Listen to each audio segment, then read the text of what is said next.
Assalamualaikum warahmatullahi wabarakatuh. Apa kabar hari ini? Kita akan membuat keyakinan kelas. Sudah tahu keyakinan kelas itu apa? Atau sudah mendengarnya?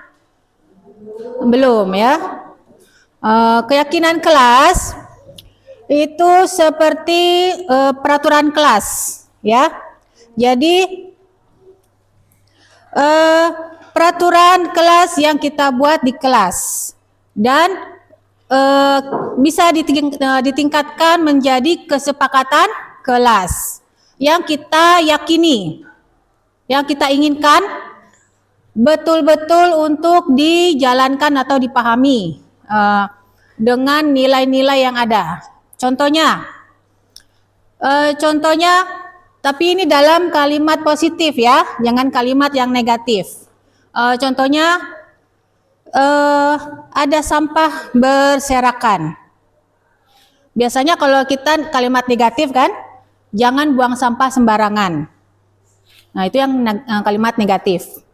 Tapi untuk keyakinan kelas kita harus bicaranya dalam bahasa yang positif. Jagalah kebersihan. Ya, bisa dipahami ya. Kemudian keyakinan kelas lain apa? Contohnya dalam kalimat negatif dulu. Contoh dalam kalimat negatif.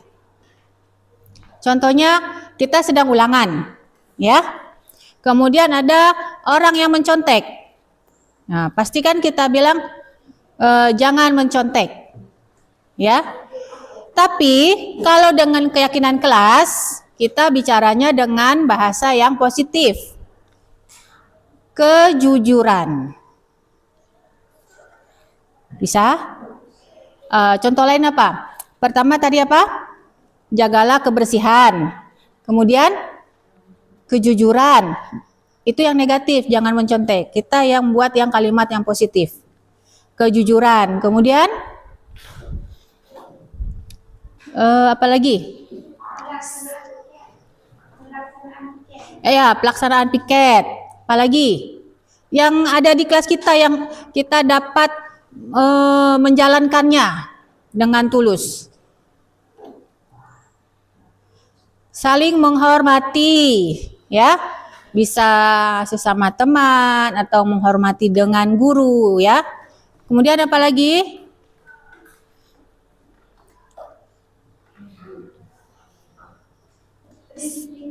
Kedisiplinan, betul. Apalagi?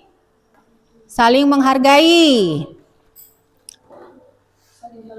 Saling tolong menolong. Patuhi peraturan sekolah. Banyak lagi ya. Jadi sudah paham kan? Dalam bahasa yang positif. Tidak boleh pakai kata jangan, dilarang. Nah, itu tidak boleh. Itu namanya peraturan, bukan keyakinan kelas.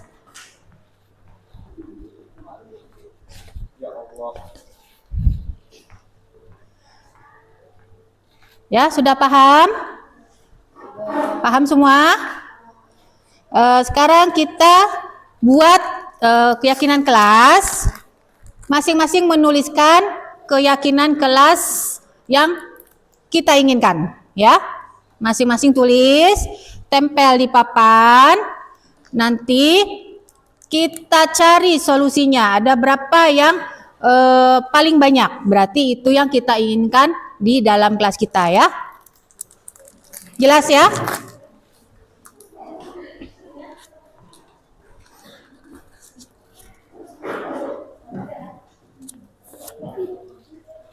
Ditulisnya satu kalimat aja. Yang sudah langsung tempel ya. Ya. Kalimat positif aja. Satu kalimat positif keyakinan kelas yang kita inginkan di kelas kita.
Sudah?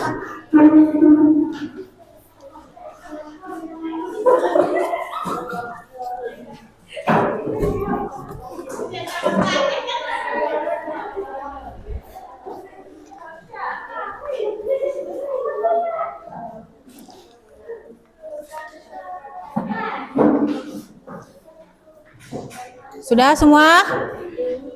Sudah ya?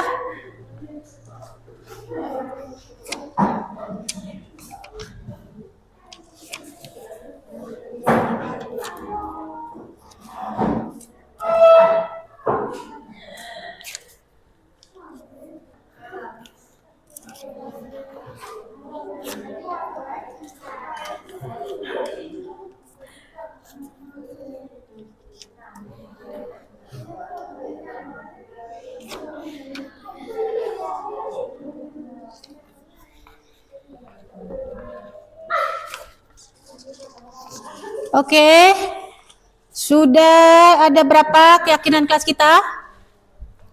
1, 2, 3, 4, 5.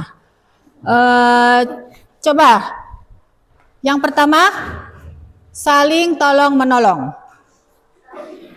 Ya, kemudian yang kedua, tentang jagalah kebersihan. Ketiga, disiplin. Keempat, kejujuran. Kelima, saling menghormati. Ya, jadi diingat ada 5 keyakinan kelas kita yang kita jaga ya. Pertama, saling tolong menolong. Kedua, jagalah kebersihan. Ketiga, disiplin. Keempat, kejujuran. Kelima, saling menghormati. Menghormati itu bisa dengan teman atau dengan guru. Untuk keyakinan kelas kita ini, kita harus ada tanda tangan, bukti kalau kita sudah membuat keyakinan kelas. Ya, nanti Ibu panggil satu-satu ya. Azina, untuk tanda tangan keyakinan kelas ya. Azura, Evi Nurehan, ya tulis nama tanda tangan.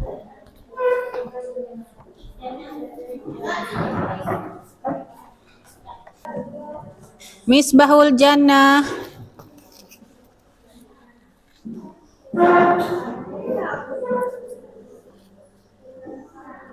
Maisura, Nailatul Uhya, Nailul Muna, Putri Agnia,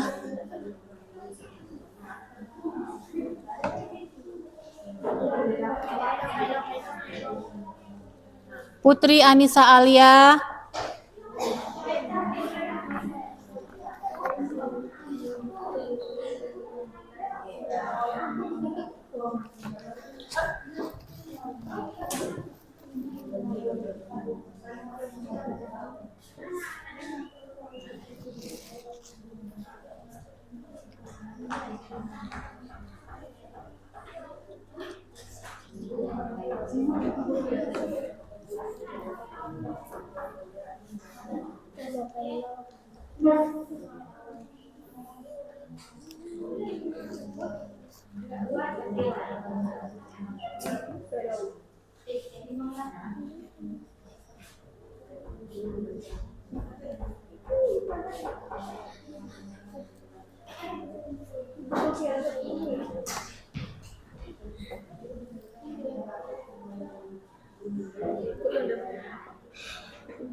Rahma Fitriana, Raujatul Jannah, Ristiananda, Salmawati Rahayu, Sarah Lutfiatun,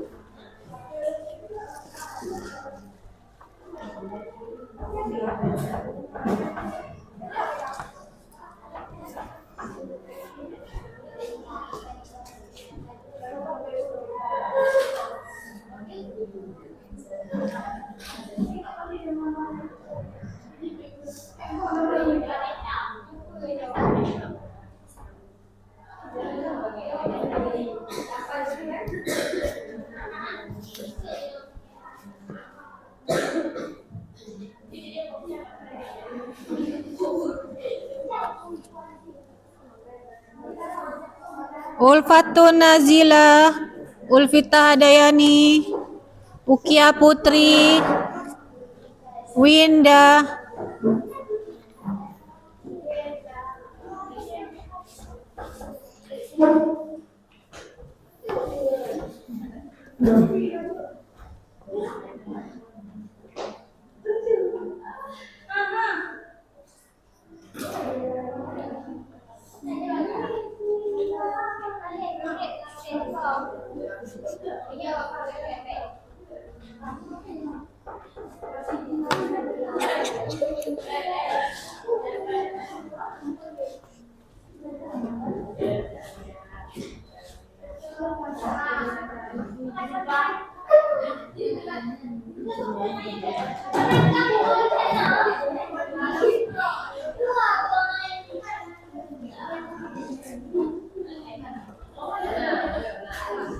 Zaratul Muna, Ziaul Jannah.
Ya, dan Bapak Ibu calon guru penggerak angkatan ke-10.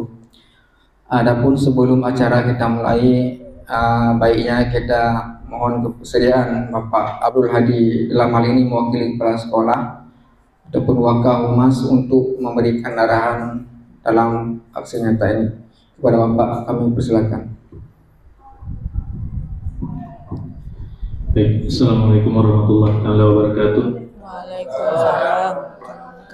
Alhamdulillahirabbil alamin, wassalatan wassalamun ala Rasulillah wa ala alihi wa sahbihi wa mawala. Selawat dan salam mari sama-sama kita panjatkan, kita ucapkan bersama. Allahumma sholli ala sayyidina Muhammad wa ala ali sayyidina Muhammad. Yang saya hormati Bapak Ibu calon guru penggerak angkatan ke-10 dan Bapak Ibu Wakil Kepala Sekolah beserta Bapak Ibu Dewan Guru dan staf SMK Negeri 1 Bandar 2 yang telah bersedia hadir dan mengikuti presentasi aksi nyata calon guru penggerak angkatan ke-10, yaitu aksi nyata modul 1.4 mengenai budaya positif.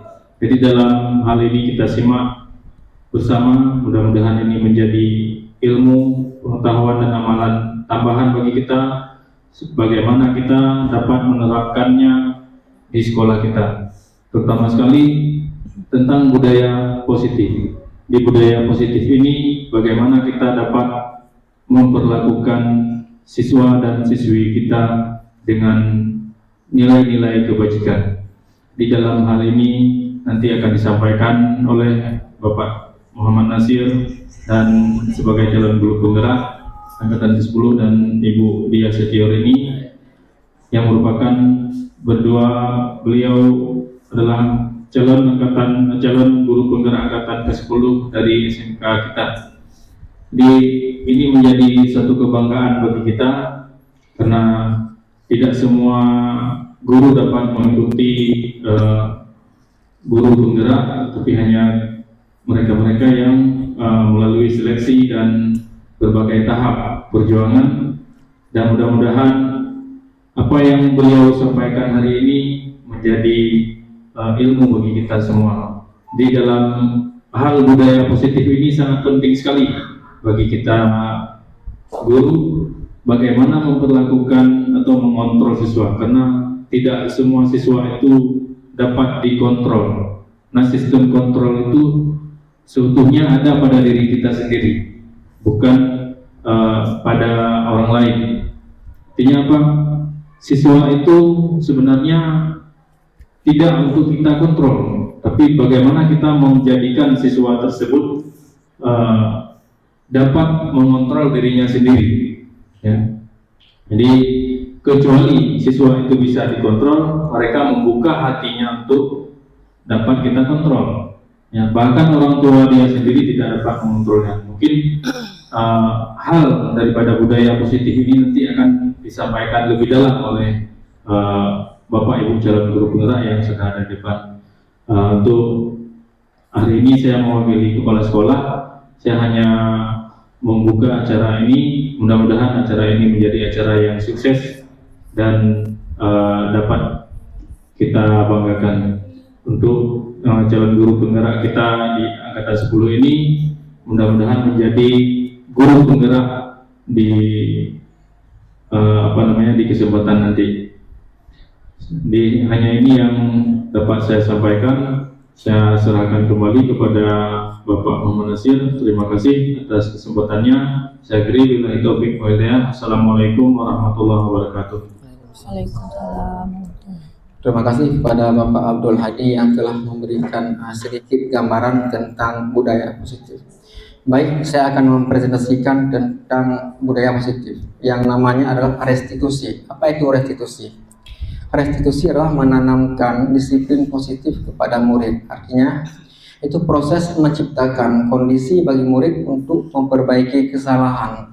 Artinya, ketika siswa itu terjadi membuat kesalahan, misalnya mereka terlambat datang, kita jangan langsung memvonis dia ataupun menghukum mereka, tapi bagaimana kita menggali informasi dari siswa apa yang menyebabkan dia itu terlambat. Nah, dengan demikian kita memberikan arahan supaya mereka itu tidak seolah dia bukan dalam membuat kesalahan, tapi bagaimana menciptakan kedepannya tidak terjadinya kesalahan. Artinya kita menggali informasi dengan tidak menghukum, dengan cara kita menasehati. Kenapa hari ini anak-anak kami bisa terlambat? Nah, ini bisa kita ambil suatu pelajaran supaya ke depan antara siswa dan kita tidak terjadi dendam. Artinya dia tidak memvonis kita sebagai guru yang kejam.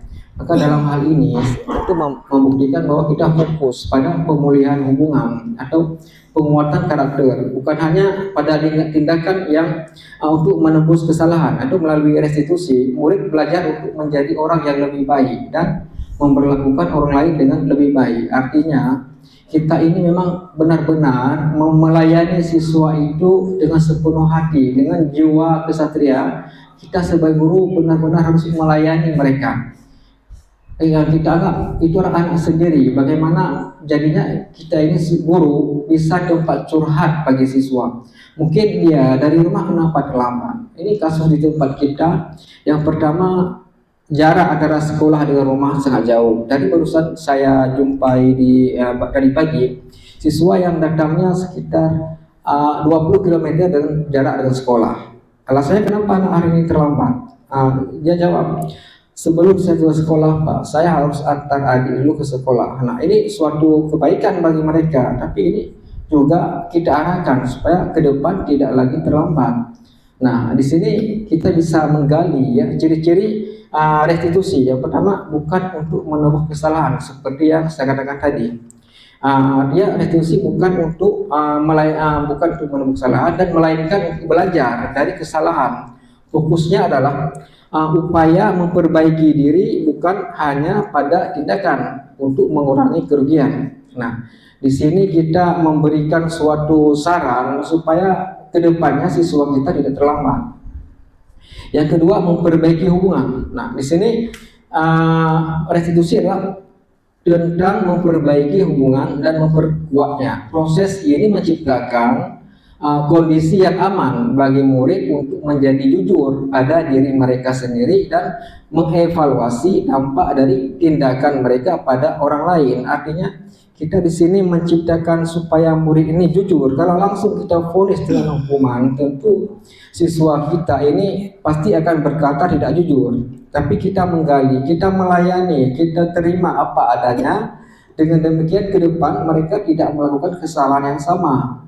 Nah, selanjutnya yang ketiga, tawar, bukan paksaan. Artinya di sini kita tidak memaksakan, bukanlah restitusi ini yang sebenarnya, tapi konsekuensinya harus menjadi tawaran, bukan paksaan, agar siswa atau murid bersedia menyelesaikan masalah dan berbuat lebih baik lagi ke depan. Nah, di sini kita menawarkan kalau memang mereka salah, ya ke depan berarti diperbaiki. Ataupun kalau hari ini mereka mungkin kesalahannya disengaja, ke depan kita usahakan kesalahan yang disengaja hari ini bisa diperbaiki ke depan. Yang keempat itu menuntun untuk melihat ke dalam diri siswa, yaitu proses menuntun murid untuk melihat ke dalam diri, itu menyadari orang seperti apa yang mereka inginkan menjadi dan bagaimana mereka ingin diperlakukan. Misalnya begini, ketika siswa di dalam kelas dia asik lagi kita proses dalam mengajar menjelaskan pelajaran, siswa tersebut tidur. Nah, di tempat kita di sini banyak siswa yang tinggal di daerah atau pesantren, tentunya mungkin waktu tidurnya kurang. Nah, ini juga kita harus memahaminya supaya kita tidak menyalahkan siswa tersebut. Bagaimana kita membimbing siswa agar bisa memanajemenkan waktu semaksimal mungkin. Dia bisa belajar agama dengan baik, juga bisa belajar di sekolah dengan baik. Nah, ini kita bisa mengarahkan ke manajemen waktu, tidak memfoniskan, oh kalau begini terjadi, kamu sering tidur di kelas, kamu besok-besok harus banyak buat PR, ataupun besok kamu harus bapak denda, ibu denda. Nah, ini suatu vonis yang tidak baik bagi anak-anak kita. Tapi bagaimana solusinya, kita bisa mengambil suatu pelajaran ke depan, anak-anak kita bisa memperbaiki kesalahan tersebut. Kemudian fokusnya di sini seperti yang tadi itu mencari kebutuhan dasar. Artinya untuk berpindah dari evaluasi diri ke restitusi diri itu penting bagi murid untuk memahami dampak dari tindakannya pada orang lain dan mengenali kebutuhan dasar yang mendasari tindakannya. Kalau memang siswa itu berbuat salah, apa yang menyebabkan dia buat salah? Tentu ada penyebabnya. Nah, penyebab ini jangan kita vonis memang siswa yang bersalah, tapi di sini mungkin dia tidak sengaja, ataupun mungkin dia ini tiba-tiba memang artinya lingkungan atau keadaannya yang memaksa dia untuk berbuat salah. Selanjutnya, fokus karakter. Artinya dalam proses restitusi diri, murid akan menyadari dirinya sedangkan menjadi orang lain seperti apa. Yang itu adalah menunjukkan fokus pada penguatan karakter, bukan hanya pada tindakan. Kemudian solusi bukan kesalahan. Nah, seperti yang saya katakan tadi, setiap siswa berbuat salah di sini dengan budaya positif ini sangat bermanfaat ya bagi kita guru dan juga anak-anak didik kita. Kalau selama ini mungkin waktu kita sekolah, kalau kita berbuat salah, guru kita langsung memvonis, kamu harus bapak denda, kamu harus di depan kelas berdiri 11 kaki. Nah, hal-hal seperti ini tidak akan berlaku lagi sekarang dengan ada ilmunya. Apalagi kami dari penggerak sudah dituntun menjadi penggerak sekolah dan menjadi membawa perubahan bagi Bapak Ibu yang belum ada kesempatan untuk mengikuti guru penggerak ini, supaya bisa kami informasikan ataupun tidak bisa berkolaborasi ya antara kami guru penggerak dengan Bapak Ibu, supaya bagaimana sekolah kita ataupun menciptakan lingkungan sekolah kita ini benar-benar menerapkan budaya positif bagi siswa. Selanjutnya itu untuk memperkuatkannya, itu sebagai momen belajar, itu momen ketika murid melakukan kesalahan itu dapat menjadi momen yang baik asalkan ia bisa belajar dari kesalahan itu dan menjadi lebih kuat. Maka dengan demikian setiap siswa yang berbuat salah itu anggap aja itu bukan kesalahan, tapi dia belajar dari kesalahan dan bisa memperbaiki ke depan. Kemudian perubahan diri, itu restitusi mendorong murid untuk menyadari apa yang dapat mereka ubah dari diri mereka menjadi diri mereka sendiri, dan bagaimana mereka akan berubah menjadi lebih baik. Nah, dengan demikian siswa kita ciptakan dia apa adanya. Jangan kita buat-buat. Artinya kalau memang siswa itu memang anak yang agak sedikit bandel, itu nggak apa-apa, kita biarkan. Mungkin kebandelan mereka itu bukan disengaja, mungkin dari aktivitas ataupun otak dia untuk bergerak, dan bisa jadi anak-anak yang cerdas itu memang dia punya otak yang sangat kritis dan dia akan aktif. Nah, di sini juga kita perlu menyadari supaya Bapak Ibu guru ke depan, apabila kita menghadapi siswa seperti ini, kita harus menggali informasi dari siswa tersebut. Selanjutnya mengembalikan ke kelompoknya. Nah, restitusi bertujuan untuk mengembalikan murid yang berbuat salah ke dalam kelompoknya. Artinya kita tidak boleh membuat suatu memvonis ya. Kalau bahasa sekarang apa namanya itu? Merudung ya. Artinya perundungan. Nah, apalagi sekarang juga ada namanya perundungan sekolah. Kita salah satu sekolah yang untuk siswanya tidak terjadi perundungan. Artinya ketika siswa itu salah jangan dikucilkan, tapi kita ajak mereka ya supaya mereka itu percaya diri. Mungkin dengan kesalahan ini ke depan dia lebih percaya diri. Artinya kesalahan yang dia buat hari ini merupakan suatu motivasi ke depan supaya dia tidak melakukan lagi kesalahan yang sama. Di sini proses restitusi yang pertama evaluasi diri. Nah, ini yang perlu kita lakukan sebagai guru. Di sini murid dibimbing untuk mengeksplorasi orang seperti apa yang mereka inginkan, menjadi dan menyadari dampak tindakan pada orang lain. Artinya kita harus menginginkan kalau memang dia ingin sesuatu, siswa itu apa dampak bagi orang lain kalau dia melakukan kesalahan. Nah, ini kita jelaskan. Kalau dia terlambat datang, apa dampak bagi dia? Nah, ini juga kita jelaskan. Yang pertama dari orang tuanya, orang tua yang udah capek-capek menyiapkan sarapan pagi, itu akan menjadi suatu kesadaran bagi siswa. Kemudian orang tua yang siap menyiapkan jajan, kemudian bagi dia apa dampaknya? Mungkin terlambat bisa artinya banyak pelajaran yang tertinggal yang tidak bisa diikuti. Apalagi kita SMK ini satu hari siswa tidak datang ke sekolah, mungkin banyak sekali kerugian. Apa kerugiannya? Kalau waktu dia masuk lab, nah sehingga banyak keahlian ataupun skill yang dia tidak dapatkan. Nanti efeknya kemana? Efeknya waktu dia praktek, apa yang disuruh sama di tempat didudi itu tidak akan tidak tahu dia. Nah, ini juga menjadi perundungan di tempat judi. Artinya ketika dia tidak bisa, apa juga kamu jurusan pengelasan maupun dia jurusan teknik komputer, tapi dia nggak ngerti apa itu komputer. Nah, dengan demikian siswa itu akan sadar akan berarti pentingnya untuk belajar. Yang kedua, pemahaman kebutuhan. Nah, di sini murid dibantu untuk memahami kebutuhan dasar yang mendasari tindakannya sehingga dapat mengenali perasaan dan kebutuhan orang lain. Nah, di sini kita pahami, kita jelaskan kepada siswa. Kalau dia berbuat salah, efeknya ke kawannya apa? Kemudian yang ketiga, murid belajar untuk mengubah kebiasaan diri mengomentari orang lain menjadi mengomentari diri sendiri. Artinya ini sudah masuk ke perundungan. Kalau selama ini siswa suka merundung kawan-kawan yang lain, artinya hari ini dengan adanya budaya positif, bagaimana dia mengkoreksi diri sendiri. Artinya jangan melihat kesalahan orang lain, tapi lihatlah kesalahan diri sendiri. Dengan demikian dia bisa memperbaiki kesalahannya dan bisa membangun suatu institusi ataupun karakter dia yang lebih baik ke depan. Di sini manfaatnya itu memperbaiki, manfaat restitusi itu memperbaiki hubungan. Kalau selama ini kalau dia ada masalah dengan kawan, manfaatnya dengan adanya restitusi segitiga restitusi ini ataupun budaya positif, dia bisa menciptakan hubungan baik dengan sesama teman. Artinya ketika dia berbuat salah dengan teman, dia bisa menerima ya tindakannya itu salah, tapi dia bisa tidak berujung kepada hal yang tidak diinginkan. Kalau dia salah, ya dia terima bahwa dia pernah berbuat salah. Berarti dia harus meminta maaf kepada teman yang dia berbuat salah tersebut. Begitu juga yang dia ganggu teman lain yang bermasalah, yang efek dari kesalahan yang dibuat temannya, bisa memaafkan kepada teman yang berbuat salah. Yang kedua, penguatan karakter. Di sini fokusnya pada penguatan karakter murid, bukan hanya pada tindakan untuk menembus kesalahan.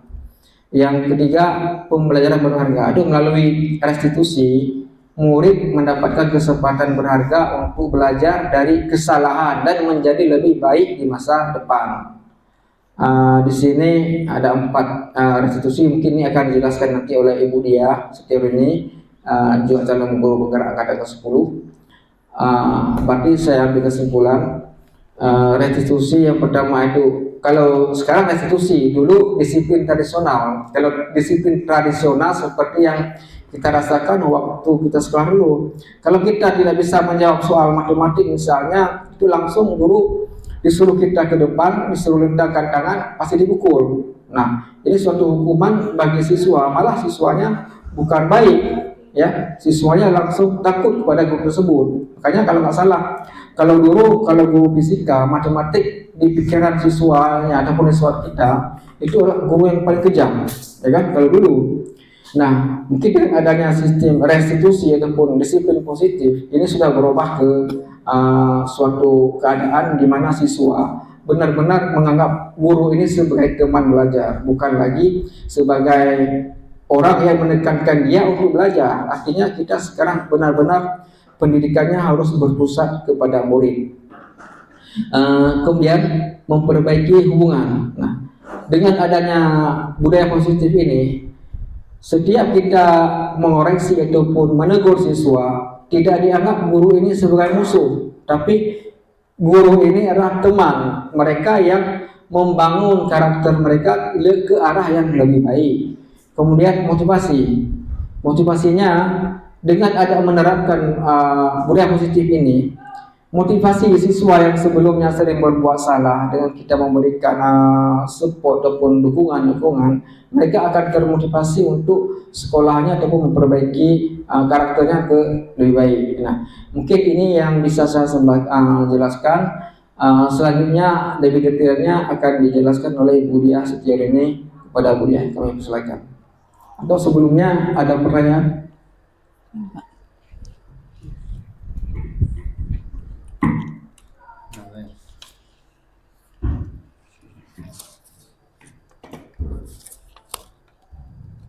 Kalau tidak ada pertanyaan, berarti kepada Ibu Dia kami persilakan untuk mempresentasikan, untuk menjelaskan detailnya bagaimana penerapan budaya positif atau restitusi, segitiga restitusi.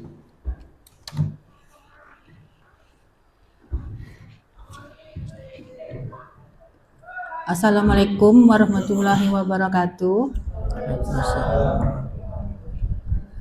Terima kasih atas waktunya Bapak Ibu. Di sini kami bukan merasa lebih tahu, tapi kami hanya ingin berbagi dari pengalaman kami yang sudah kami dapatkan di pelatihan.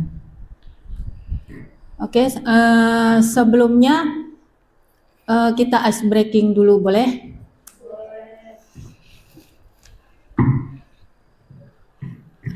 Ya Bapak Ibu, bisa dikonsentrasi ya. 1 tahun ada 12 bulan, betul?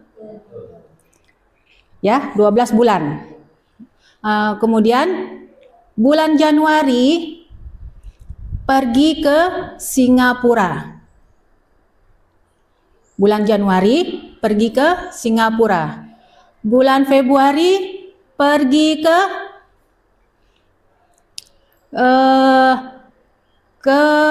Dubai. Ya. Bulan Februari pergi ke Dubai. Kemanakah bulan Maret akan pergi? Ada yang bisa menjawab? 1 tahun 12 bulan. Ibu Muslifah silakan. Ke Korea. Ke Korea. Oke, terima kasih. Ada lagi yang bisa jawab? Bapak Faryansyah? Ke Cina. Ada lagi? Bulan Maret, 1 tahun 12 bulan. Ke Jepang. Coba dikonsentrasi lagi. 1 tahun 12 bulan. Bulan Januari pergi ke Singapura. Bulan Februari pergi ke Dubai. Bulan Maret akan pergi kemana? Ada bisa? Pas. Arab Saudi. Pas. Arab Saudi. Arab Saudi. Bulan Januari pergi ke Singapura. Singapura S 1. Bulan Februari pergi ke Dubai. D 2. Kan 12 kan? 1 2. Bulan Maret pergi ke Tokyo atau ke Thailand T 3. Oke, tepuk tangan semua Bapak Ibu. Ya, kita lanjut lagi ya.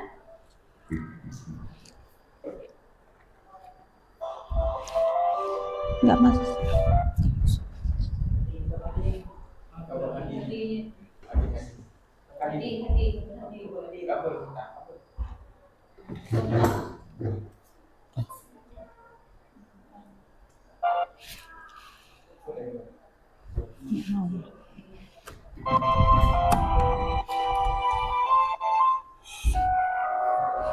Ulangi lagi. Ya, Ada suara Pak? ada. Sudah suara.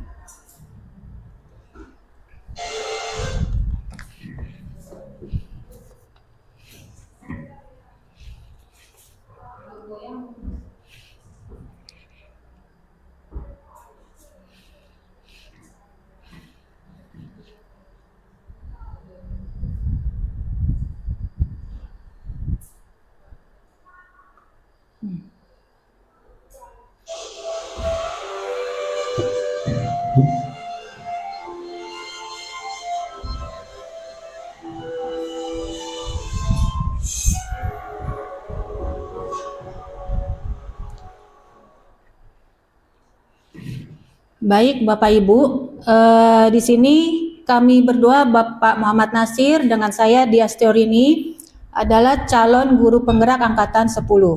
Dengan fasilitator Bapak Helmi Dedi Wartana, pengajar praktik Asnawi SPD, pengajar praktik Romi SPD, calon guru penggerak angkatan 10 Muhammad Nasir Eskom MT, calon guru penggerak angkatan 10 Dias Teorini SPD.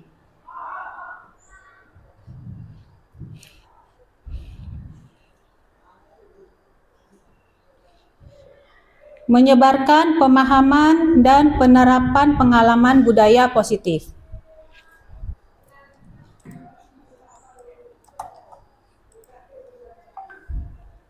Konsep inti budaya positif.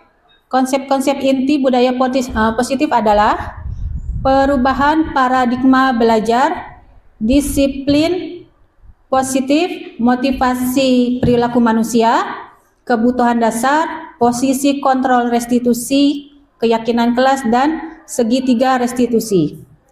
Konsep inti budaya positif, pembelajaran berdiferensiasi adalah teknik instruksional atau pembelajaran di mana guru menggunakan berbagai metode pengajaran untuk memenuhi kebutuhan individual setiap siswa sesuai dengan kebutuhan mereka. Kebutuhan tersebut dapat berupa pengetahuan yang ada, gaya belajar, minat, dan pemahaman terhadap mata pelajaran.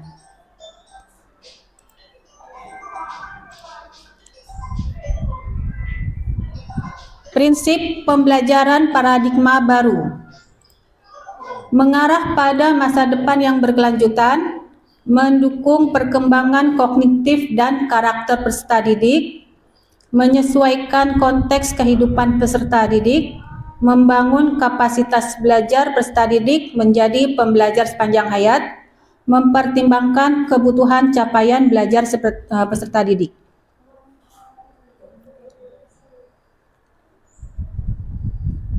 Budaya positif, di sini ada miskonsepsi tentang teori kontrol.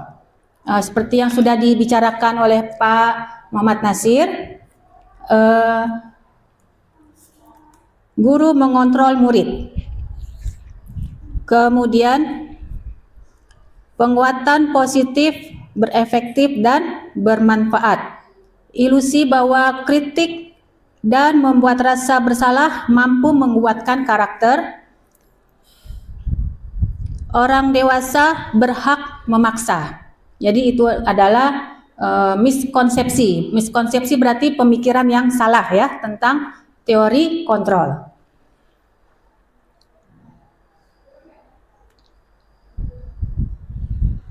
Perubahan paradigma stimulus respon teori kontrol. Bisakah kita mengontrol seseorang? Stimulus responnya, kita mencoba mengubah orang agar berpandangan sama dengan kita. Teori kontrolnya, kita berusaha memahami pandangan orang lain tentang dunia. Kemudian, perilaku buruk dilihat sebagai suatu kesalahan. Teori kontrolnya, semua perilaku memiliki tujuan.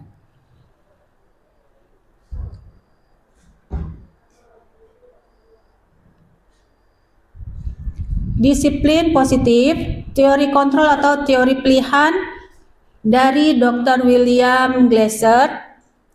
Anda tidak bisa mengontrol orang lain, hanya Anda yang bisa mengontrol diri Anda sendiri. Makna disiplin di sini adalah belajar kontrol diri dengan menggali potensi kita agar tercapai tujuan yang mulia, yaitu sesuatu menjadi seorang yang kita inginkan berdasarkan nilai-nilai yang kita hargai. Semua perilaku memiliki tujuan. Teori motivasi, 1. Untuk menghindari hukuman, untuk mendapatkan imbalan, untuk menghargai diri sendiri. Kemudian nilai-nilai kebajikan universal dan berlanjut ke keyakinan kelas. Model berpikir menang-menang, kolaborasi dan konsensus menciptakan pilihan-pilihan baru. 5 posisi kontrol. Yang pertama penghukum, kedua pembuat rasa bersalah, ketiga teman, keempat pemantau, kelima manajer. Kemudian berlanjut ke segitiga restitusi dan validasi kebutuhan dan keyakinan. Realitas kebutuhan kita berbeda. Kita berusaha memahami pandangan orang lain tentang dunia. Setiap orang memiliki gambaran berbeda. Jadi ada 5 kebutuhan dasar manusia. Bertahan hidup, penguasaan, kasih sayang dan rasa diterima, kesenangan, kebebasan.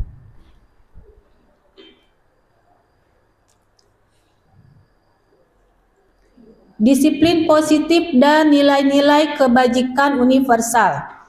Tujuan dari disiplin positif adalah menanamkan motivasi yang ketiga pada murid-murid kita, yaitu untuk menjadi orang yang mereka inginkan, menghargai diri sendiri dengan nilai-nilai yang mereka percaya, Ketika murid-murid kita memiliki motivasi, mereka telah memiliki motivasi intrinsik yang berdampak jangka panjang.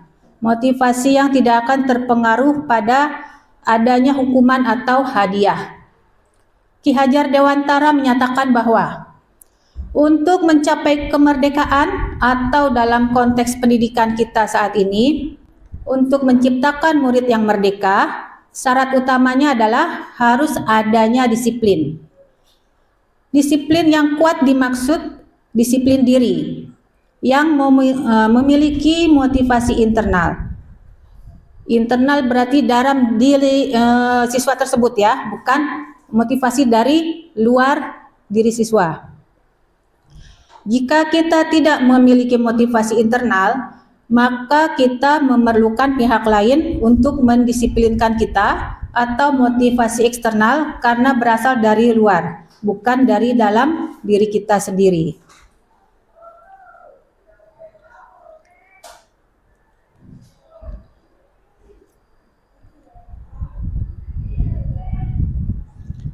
Lima kebutuhan dasar manusia. Yang pertama, bertahan hidup. Kedua, kasih sayang. Yang ketiga, kebebasan. Keempat, kesenangan. Kelima, penguasaan.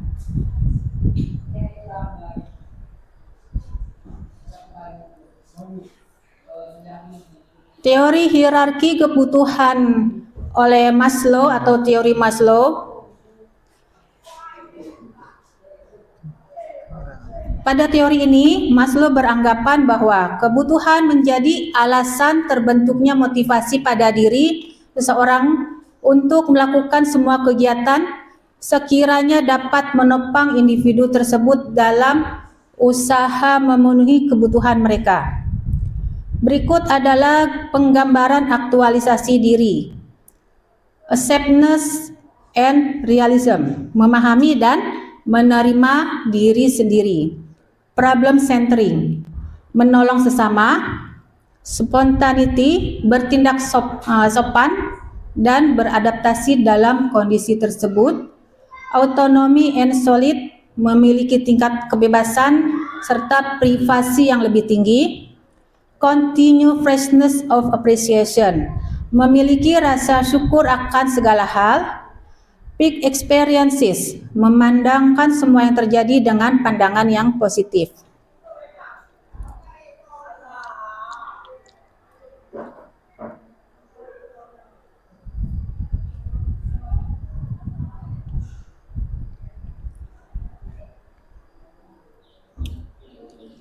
Lima posisi kontrol guru terhadap murid.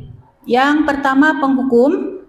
Kedua, pembuat merasa bersalah. Ketiga, teman. Keempat, pemantau. Kelima, manajer.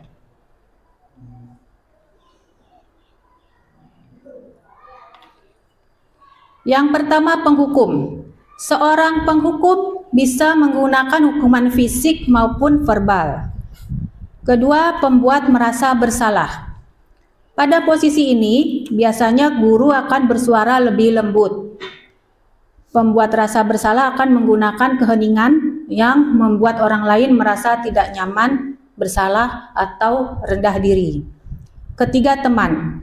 Guru pada posisi ini tidak akan menyakiti murid, namun akan tetap berupaya mengontrol murid melalui persuasif.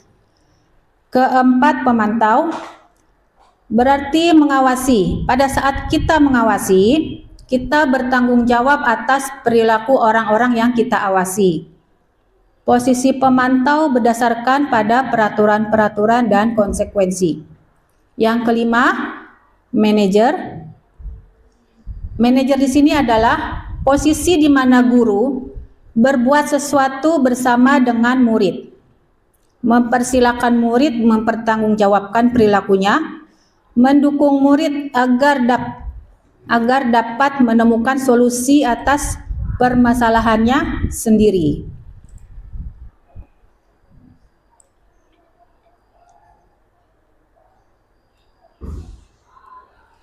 Penghukum.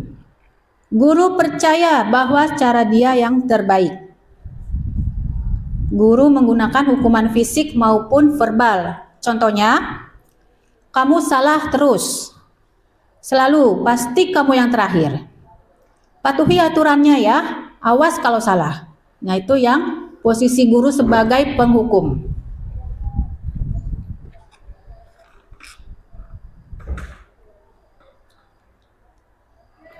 Posisi guru sebagai pembuat rasa bersalah. Guru menggunakan intonasi yang lebih rendah atau lemah lembut atau mungkin keheningan untuk membuat situasi yang tidak nyaman. Guru menggunakan kalimat agar murid merasa bersalah atau kasihan kepada guru. Contohnya, ibu sangat kecewa pada kamu. Berapa kali ya Bapak harus beritahu kamu? Bagaimana kalau orang tuamu tahu atas kesalahanmu?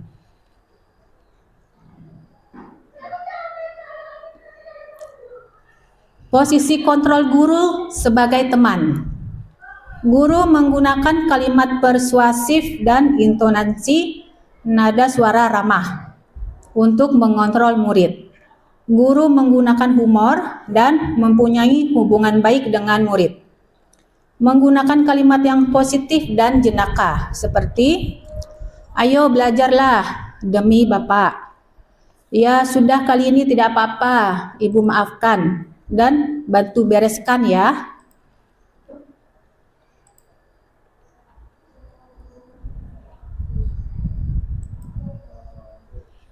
Posisi kontrol guru sebagai pemantau. Guru selalu mengawasi murid dan bertindak sesuai pada peraturan sekolah dan konsekuensi. Menggunakan data, catatan, dan perhitungan yang digunakan sebagai bukti atas perilaku seseorang. Mengingatkan konsekuensi saat terjadi pelanggaran, seperti contoh, peraturannya apa ya? Apa yang telah kamu lakukan? Konsekuensinya apa ya? Kesalahan apa yang sudah kamu lakukan?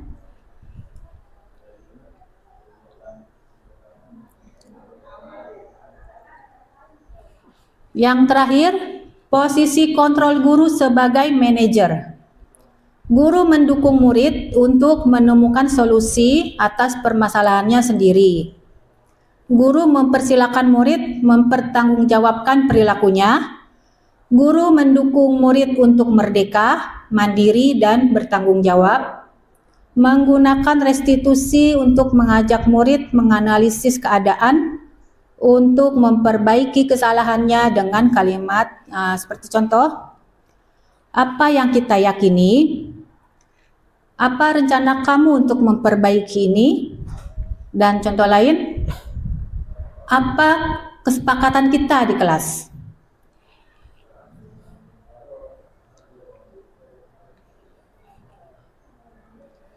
Apa itu keyakinan kelas?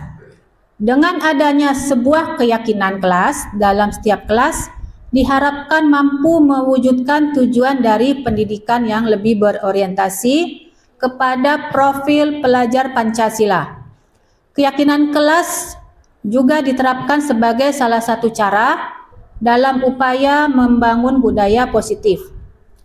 Proses pembuatan keyakinan kelas.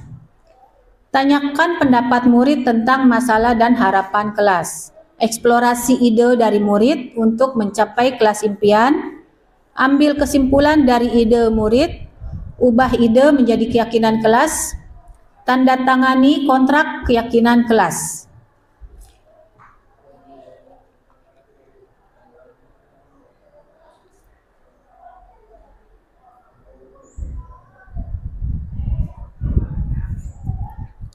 Segitiga restitusi, ini yang sudah disampaikan oleh Bapak Muhammad Nasir. Kemudian kesimpulannya, kompetensi yang perlu ditambahkan dan ditingkatkan agar dapat menjalankan peran sebagai seorang guru secara optimal ialah memiliki cara komunikasi yang baik, memiliki rasa kepercayaan diri yang baik, memiliki kesabaran yang baik, dan kreatif dalam metode pengajaran yang menarik dan tidak monoton, sehingga murid akan menjadi lebih nyaman dalam proses belajar. Berikut ini adalah contoh dari penerapan segitiga restitusi yang sudah saya jelaskan, dan ini contohnya kasus pertama saya terhadap siswa.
Sama-sama.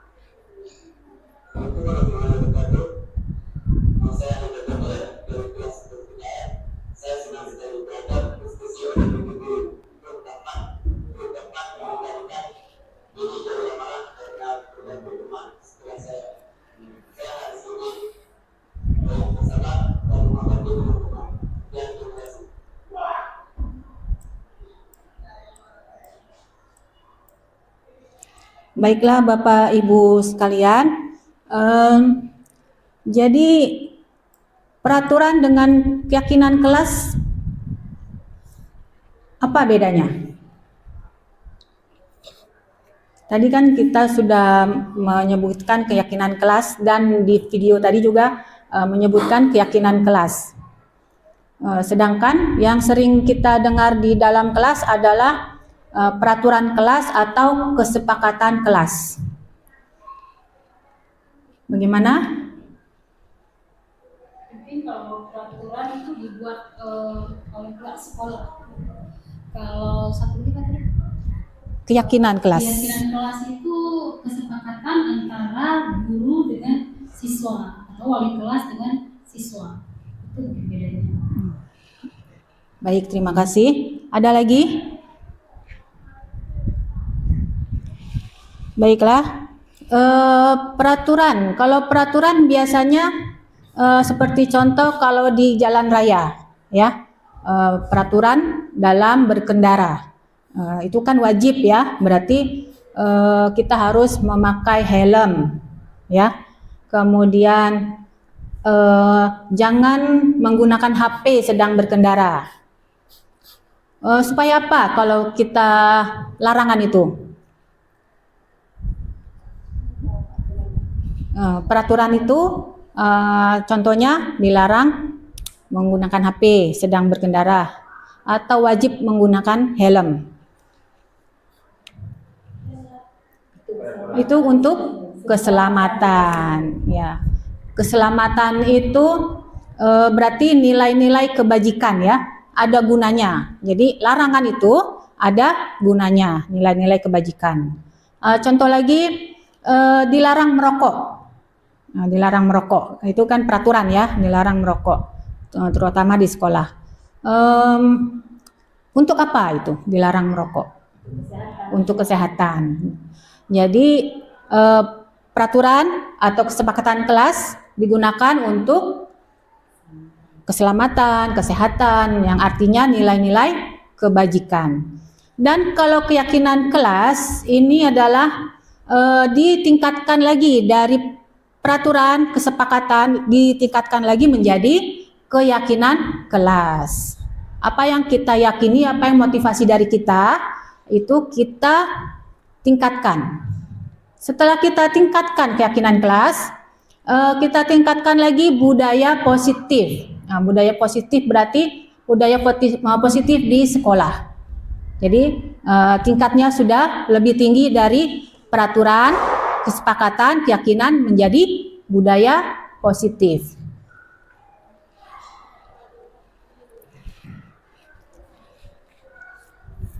Baiklah Bapak Ibu, ini saja yang dapat saya presentasikan.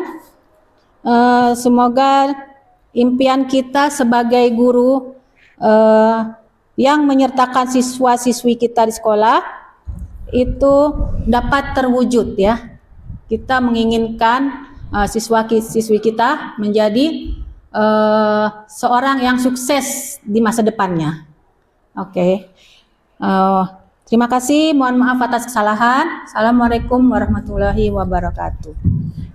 Wassalamualaikum. Terima kasih kepada Bu Ria yang telah mempresentasikan dan menunjukkan ya, studi kasus, 2 kasus di sekolah kita tentang bagaimana penerapan budaya positif. Nah, ini masih ada beberapa menit lagi waktu yang tersedia.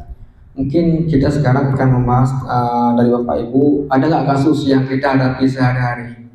Kalau dari Pak Mirat mungkin yang mengajar sebagai wali kelas ya, sebagai wali kelas di kelas 1 DKJ, mungkin pasti ada kasus apa tuh siswanya terlambat datang atau memang siswanya di ruangan itu sering ketiduran. Gimana Pak Mirat?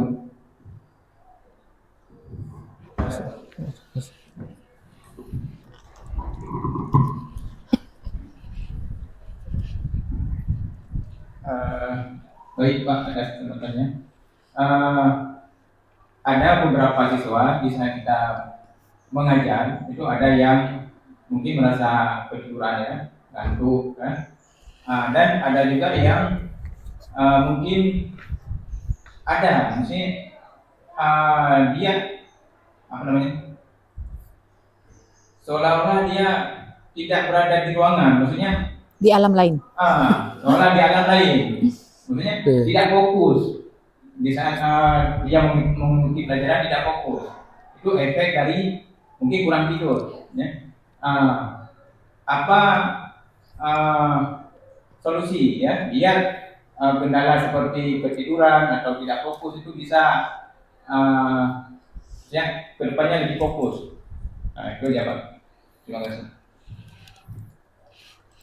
Terima kasih kepada Pak Mirat yang telah ada beberapa studi kasus. Ya. Nah, di sini bisa kita lihat itu proses restitusi, yaitu evaluasi diri. Ya. Artinya ketika siswa itu berkasus seperti itu yang pertama kita ajak dulu, kalau bisa kita ajak di ruangan kita sama-sama konsul dengan siswa apa yang menyebabkan dia ketiduran. Nah, mungkin semalam dia telat tidur ataupun tidurnya sudah terlambat. Kemudian bisa jadi ada problema yang di rumah, jadi dari keluarga broken home. Nah, dari itu maka siswa itu kita harus mengeksplorasi, artinya kita terima dulu keluhan dari siswa, apa yang menyebabkan mereka itu bisa tidur ataupun terjadi masalah seperti itu.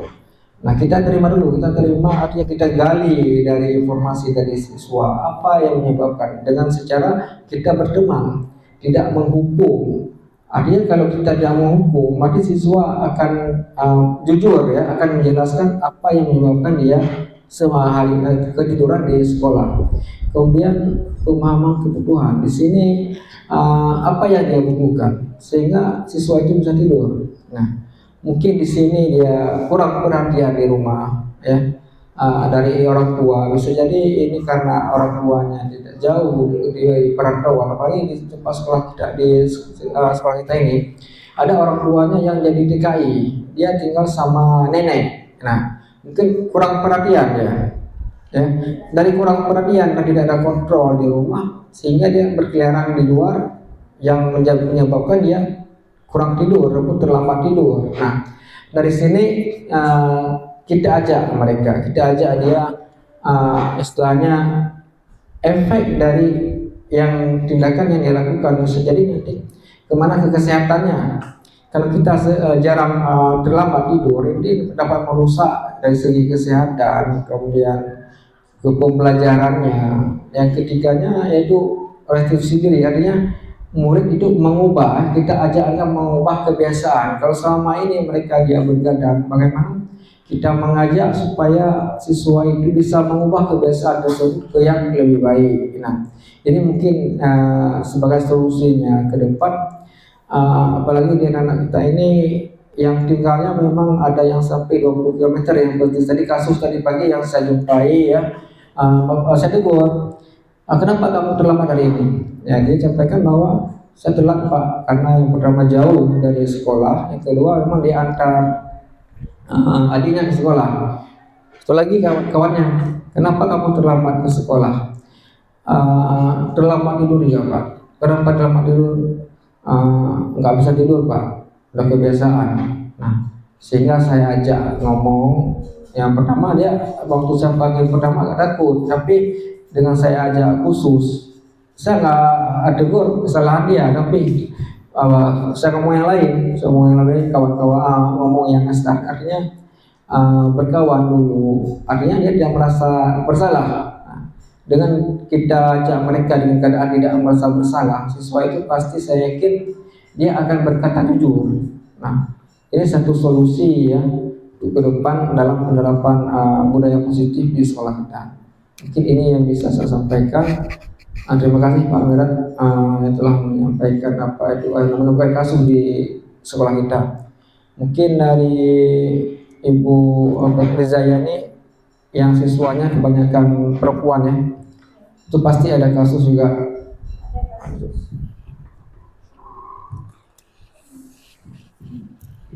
Yang sering kita lihat di TV juga kan kasusnya cuma terlambat, ada juga yang terlambat, tapi kalau misalnya tidur jarang ya. Tapi yang tidur ini yang masalahnya dengan satu siswa aja. Kalau ke sekolah sering tidur, Nazira. Tidurnya katanya dia kalau malamnya pedagang karena membantu orang tua. Jadi setelah ke sekolah sering tidur. Kalau belum kita kasih tahu, tetap biasanya tidur juga. Udah kita bicara dengan baik-baik, tidur juga. Terus masalah tugas juga sering nggak kuat karena masalahnya orang tuanya itu kurang mampu. Jadi dia ke sekolah sini dengan biaya sendiri katanya. Jadi solusi ini kan susah kita bicarakan dengan orang tuanya pun agak susah.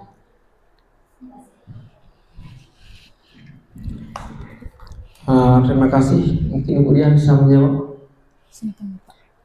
Baik.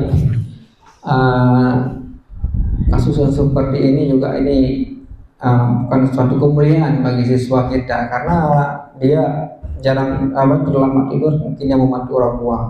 Ini mungkin tidak bisa kita lakukan sesuatu hal yang cukup baik, cukup bermanfaat bagi dia. Artinya mereka membantu orang tua, suatu karakter baik bagi dia. Nah, di sini adalah kita menguatkan, itu restitusi menguatkan, artinya momen belajar. Nah, bagaimana ini si murid ini melakukan kesalahan dapat menjadi momen yang baik. Artinya ketika dia bukan kesalahan dibuat, memang tuntutan ekonomi orang tuanya. Nah, di sini kita kasih tahu juga, selain dia membantu orang tua, dia juga butuh untuk masa depan siswa tersebut. Nah, di sini kita ajarkan, kalau hari ini orang tuanya seperti ini, mungkin ke depan dia tidak merasakan kondisi ekonominya lebih baik dari orang tuanya. Di sini kita kasih gambaran-gambaran ataupun wawasan supaya siswa itu selain dia tidak mengurangi membantu orang tuanya, juga bisa untuk belajar. Ataupun ya di sini juga manajemen waktu dibutuhkan. Kalau memang selama ini dia full ya setiap malam dia bantu orang tua, setidaknya nanti bisa kita panggil orang tua untuk sharing informasi ya. Artinya kalau anak selama ini hampir kesulang tiduran, dikasihlah kesempatan dia untuk tidur walaupun lebih cepat, walaupun dia tidak setiap malam. Mungkin ada malam tertentu yang memang dia harus membantu orang tua. Yang kedua, perubahan diri. Nah, di sini kita mendorong muridnya untuk menyadari apa yang dapat mereka ubah dari diri mereka sendiri dan bagaimana mereka akan berubah menjadi lebih baik. Nah, artinya ketika hal ini dia lakukan, ke depan dia harus pelan-pelan untuk merubahnya dengan artinya dia tidak mengorbankan orang tua, juga tidak mengorbankan pendidikan. Dan di sini kedua-dua butuh. Nah, kapan dia bantu orang tua, kapan dia belajar. Karena ini juga belajarnya itu masa depan mereka. Apalagi ini di tata usaha ya. Jadi tata usaha itu suatu jurusan yang sangat bagus, yang mereka nanti tamatnya bisa mendapatkan keahlian. Dengan kita juga sedang menerapkan program SMK Pusat Keunggulan dengan fokusnya pada jurusan tata usaha. Ini suatu momen yang bisa kita jelaskan ke siswa bahwa setelah mereka lulus dia bisa mandiri. Kalau selama ini orang tuanya cuma bekerja, cuma istilahnya serabut-serabutan, artinya tidak jelas pekerjaan tetap. Mungkin dengan dia punya keahlian, ke depan bisa merubah ekonomi orang tuanya pada hal yang lebih baik dari sekarang. Yang ketiga, mengembalikan ke kelompoknya. Artinya di sini bertujuan untuk mengembalikan murid yang berbuat salah ke dalam kelompoknya, bukan memisahkan mereka. Artinya ketika siswa ini berbuat salah, sudah tahu dia membantu orang tua, jangan kita sebutkan dia.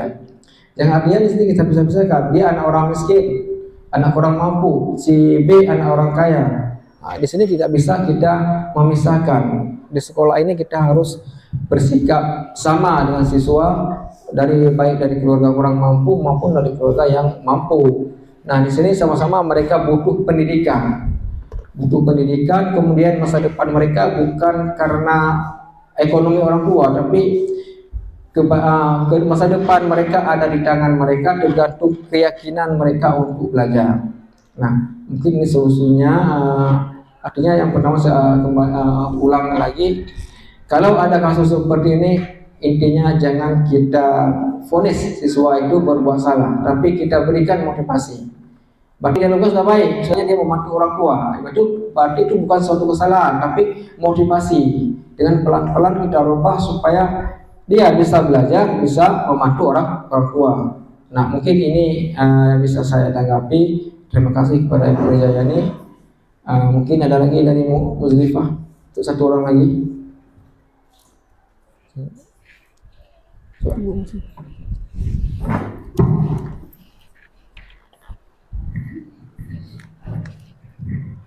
Assalamualaikum warahmatullahi wabarakatuh. Waalaikumsalam warahmatullahi wabarakatuh. Jadi ada sedikit masalah. Saya ada wali kelas 2 PDSM 1. Siswanya laki-laki semua. Jadi ada kebanyakan siswa yang kadang-kadang kalau jam pelajaran materi kadang mereka tidak masuk, sering campur, sering tidak datang. Jadi ada satu orang yang paling parah adalah Muhammad Zikri. Dia jarang kali datang. Kalau saya masuk ke kelas, memang dia jarang ada dalam kelas. Saya tanya sama kawan-kawannya pun bilang memang jarang ada. Hanya itu satu orang yang paling parah. Assalamualaikum warahmatullahi wabarakatuh. Waalaikumsalam warahmatullahi wabarakatuh. Bisa Bu ya. Jawab. Terima kasih Bu Muzdalifah. Mungkin di sini kita harus menggali, ataupun kalau bisa kita harus visit home dulu, ya. Apa yang menyebabkan dia jarang ke sekolah? Karena juga kasus di tempat kita ini banyak siswa yang jarang ke sekolah, mungkin dia tidak punya kendaraan. Nah, di sini kita juga harus melihat ke situ. Dengan jarak sekolah kita sangat jauh dari tempat siswa tinggal. Nah, artinya kalau memang bisa kita bantu, dulu juga pernah kita dibuat program di sini, artinya kalau mereka tidak punya kendaraan bisa tinggal di dekat sekolah. Di sini kita juga ada pesantren yang bisa tinggal siswanya, malamnya dia bisa belajar, paginya dia ke sekolah. Dan ini banyak dilakukan, walaupun sudah ada siswa yang seperti itu. Nah, mungkin dari segi ekonomi orang tuanya, mungkin di sini banyak daya yang melakukan makan gratis. Artinya ada yang daya menyediakan makanan gratis di sekolah. Cuma di pesantren dia berarti cuma tinggal jajan di sekolah aja. Nah, ini ada dilakukan, ada beberapa siswa 2 tahun yang lalu saya temukan di kelas saya, kebetulan saya sebagai wali kelas. Dia jauh sekitar 15 km dari sekolah. Orang tuanya dia kurang mampu. Nah, saya sarankan kalau demikian tinggalnya di pesantren. Di pesantren, di tempat sekolah kita ada pesantren yang menyediakan makan gratis, penginapan juga gratis.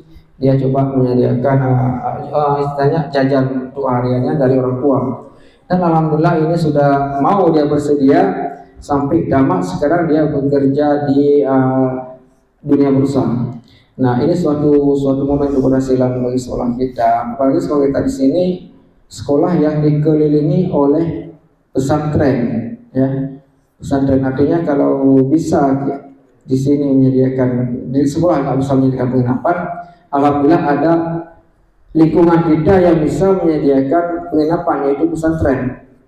Nah, ini suatu solusi mungkin yang bisa saya jelaskan. Kalau yang lain mungkin tidak ada masalah. Kalau juga ada ya, kemarin kita kunjungi ada Bu Besna mengunjungi siswanya, kenapa jarang ke sekolah. Rupanya dia membantu orang tuanya sakit, sering dia bawa orang tuanya berobat rutin ke rumah sakit. Nah, makanya di sini intinya kita menganggap positive thinking kepada siswa kita di sini dengan tugas dia yang mulia.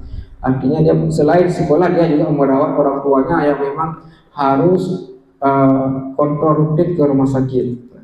Di sini tugas dari BK, ya, untuk mencari solusi siswa-siswa yang bermasalah tersebut dan mencari solusi supaya tidak dikorbankan bagi siswa. Cuma bagaimana solusi ini bisa jalan dan siswa dikorbankan. Mungkin ini yang bisa saya jelaskan. Terima kasih. Assalamualaikum warahmatullahi wabarakatuh. Mungkin ini kebetulan waktunya sudah habis. Sebagai penutup ini ya, mari kita berdoa. Untuk memberkati acara pada hari ini, mari sama-sama kita membaca Al-Fatihah.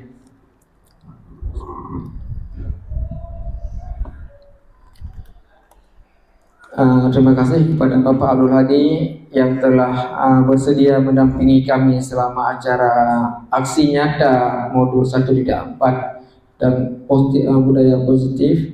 Dan terima kasih kepada Bapak Ibu Guru yang telah bersedia mengikuti acara ini. Akhirnya saya ucapkan terima kasih. Assalamualaikum warahmatullahi wabarakatuh. Waalaikumsalam warahmatullahi wabarakatuh.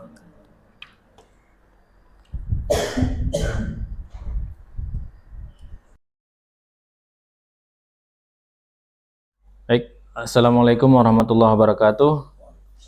Perkenalkan, nama saya Abdul Hadi SPD, Wakil Kepala Sekolah Bidang Humas SMK Negeri 1 Bandar 2. Pada kesempatan ini, saya akan memberikan sedikit umpan balik terhadap presentasi dan diskusi budaya positif yang tadi dijalankan oleh calon guru penggerak kami, yaitu Ibu Diah Setiorini SPD, calon guru penggerak angkatan ke-10 SMK Negeri 1 Bandar 2. Di beliau dari presentasinya tadi sudah menunjukkan sudah melakukan penerapan disiplin positif. Kemudian juga sudah melakukan segitiga restitusi dalam menangani beberapa kasus siswa terhadap siswa kita, yang dimana dalam penerapan budaya positif tersebut sangat berpengaruh kepada terjadinya keyakinan sekolah, yaitu baik di dalam kelas, mulai dari kesepakatan kelas, kemudian menerapkan keyakinan kelas. Dari presentasi beliau kita sangat mengapresiasi. Semoga hal-hal baik ataupun berbagi praktik baik seperti ini akan terus berlanjut dan dapat meningkatkan kompetensi bagi guru-guru yang lain, ataupun dapat memberi pengaruh positif kepada rekan-rekan sejawat. Di dalam hal ini, saya sebagai wakil kepala sekolah sangat mendukung program guru penggerak ini, terutama sekali dalam mengembangkan atau meningkatkan kompetensi guru. Jadi pada kesempatan ini harapan saya kepada Bapak Ibu calon guru penggerak calon guru penggerak angkatan 10 dari SMK Negeri 1 Bandar 2, semoga berhasil dan dapat menjadi guru penggerak yang membawa pengaruh kepada satuan pendidikan di SMK Negeri 1 Bandar 2 dan juga kepada sekolah-sekolah yang lain. Terima kasih. Dari sini saya ucapkan billahi taufik wal hidayah. Assalamualaikum warahmatullahi wabarakatuh. Assalamualaikum warahmatullahi wabarakatuh.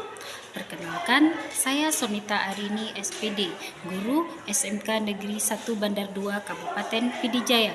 Saya adalah rekan sejawat dari Ibu Diah Setiorini SPD. Beliau adalah guru yang sangat baik dan sangat menginspirasi. Ini terlihat dari hasil paparan beliau tentang budaya disiplin positif. Sangat menginspirasi kami para guru dan sangat termotivasi. Assalamualaikum warahmatullahi wabarakatuh.